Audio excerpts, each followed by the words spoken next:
This is the third video in my series about mobile gaming, and while you can enjoy this video even if it's the only one you watch, I think that you would enjoy it more if you watch the whole series in order. In the first video, I showed evidence that gaming was shifting to the mobile phone. That created quite the reaction, so in my second video, I clarified some points and responded to the arguments from the comments of the first one. And then I created a poll in the cards of that video asking you guys to vote with your experience of mobile gaming. The results of that poll blew my mind, and it is my inspiration for this video. But before we get into whether or not we should love or shun mobile gamers, we first need to ask the question, can a mobile gamer be a hardcore gamer? Does mobile gaming necessitate that they are no longer hardcore gamers? To answer these questions, we first need to define what it means to be a hardcore gamer. Hardcore gaming isn't some social club in which the most popular gamers get to decide who is accepted and who isn't. Hardcore gaming is a tangible thing. Admittedly, it can be a little hard to define, but you know it when you see it. Sometimes it's easier to figure out what something is by first establishing what it is not. When we think about it, hardcore gaming is not defined by how good someone is at playing games. Now, as a rule, hardcore gamers are going to be a lot better at playing games than casual gamers are, but that's not always true. Most of us have at least one friend or a friend of a friend who is a hardcore gamer that honestly, they're just not that good at it. And it doesn't necessarily have to do with how much time they spend playing games either. I mean, if a person plays 10 hours a day, they would be considered more hardcore than someone that doesn't play that much. But there are lots of people that only play a couple hours here and there, but when they play, we all know they're a hardcore gamer. Because hardcore gaming is about an attitude towards gaming. It's about taking it serious, and often includes being competitive. One time when some of my friends and I were about to play the board game Settlers of Catan, one of my friends said that he couldn't care less if he won or lost. And I thought, what is the point of playing a game if you aren't even going to try? I knew immediately that he was not a hardcore gamer because hardcore gamers are serious about gaming. We care about doing our very best and admire those that do their very best. Hardcore gaming is about an attitude. In fact, I would argue that hardcore gaming isn't even that much about the games we play. I've seen people get really hardcore about some really crappy games. I don't want to mention any of them because I don't want anyone to get offended, but I think you get my point. Hardcore gaming is about taking gaming seriously and has nothing to do with the platform you play on. So when games like Clash of Clans came to the mobile phone that had a little bit of strategy, a lot of us hardcore gamers made a hardcore game out of it. It was a novelty to play on our phones, and it was fun to be part of something that so many people played. And at first, the game seemed to be free to play. If you were skilled and strategic, you could max out your base in only a few months. But then Supercell would release updates way faster than a free-to-play player could keep up, making it to where we had no chance of making it to the top. So after dealing with that a few times, a lot of hardcore gamers said, that's it, mobile gaming is trash, peace. Which is great for them because to this day, mobile gaming is still full of a lot of trash. So if you were one of those people, you have saved yourself a lot of trouble.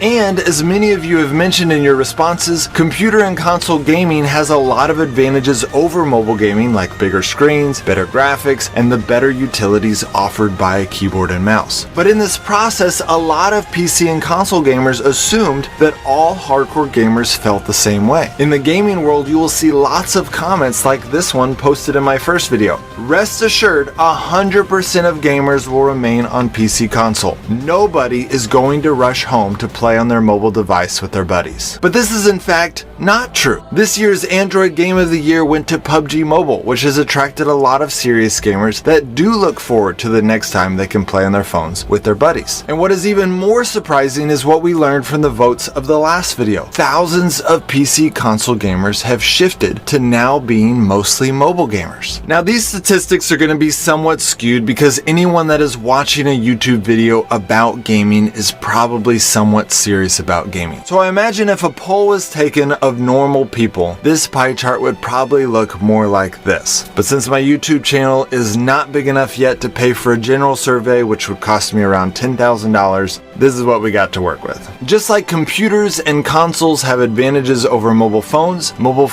also have some advantages over computers and consoles, which I've already mentioned in my last two videos. This is causing some serious gamers to prefer mobile games, just like some people prefer console games and others prefer computer games. Each of them have their own advantages. As someone who is in this category, I love PC games. My subscribers just bought me a brand new top-of-the-line gaming tower, and I cannot wait to play the newest and best PC games out there. My wife often makes fun of me because I'm one of those nerds that brings a notepad and writes down numbers to calculate things in order to improve my gameplay, but I don't care. I love being a hardcore gamer. I was once ranked in the top 10 of XCOM multiplayer, and I'm telling you, even though there's a lot of trash in mobile gaming, there are also some hardcore mobile games, like for example, XCOM. And there are also a lot of other hardcore mobile games that are unique to the mobile phone, and I actually prefer playing them on the phone. Each of the platforms have their own advantages. The reason it's important for us to think this way is because if all we do is focus on the strengths of our preferred system without acknowledging the advantages of the other, we can come across as elitist. This causes both sides to polarize and creates fighting, which ultimately leads to ridiculous comments like this one. But more importantly, as we fight each other, we lose focus on who the real enemy is. The real enemy are the companies that try to create addiction and then exploit it for their personal gain. The real enemies are the corporations that prey on children's lack of self-control and foresight. The real enemies are those that have lost interest in their own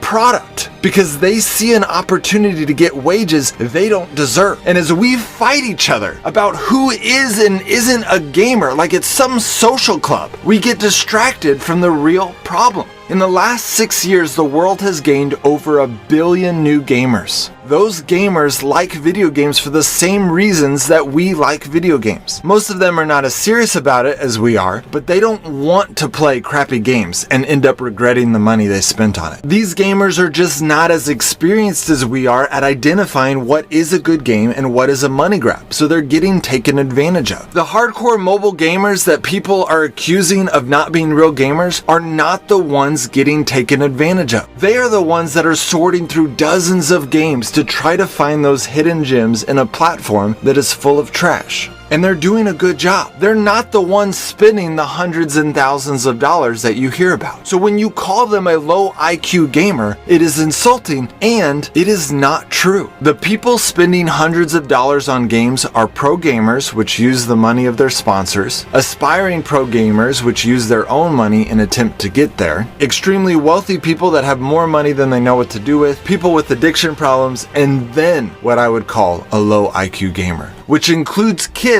that just don't have a high IQ yet. I don't have statistics for you on which of these categories spend more money, but I do know that over 50% of money spent on free games is from 0.15% of gamers, which means that the other 99.85% aren't spending nearly as much as you think they are. So we have got to stop fighting each other and focus on the real problem. There are 1 billion new gamers out there that don't know what we know, and most of them are mobile gamers. Telling them that all mobile games are bad isn't going to help because either they don't have the money to buy a PC or console, or they actually prefer the mobile platform. But telling them which games are bad, or even better, how to identify a bad game, will help. Game companies are getting better and better at creating games that are free to start but expensive to continue. And we as gamers need to get better at identifying that early and calling it out. And as the 2.5 billion gamers in this world get smarter and smarter, the companies that make games for us will be forced to be more and more honest. I'm obviously getting really passionate about this subject, so in addition to the tutorials that I already do, which are geared towards teaching people how to play difficult games as a free-to-play player,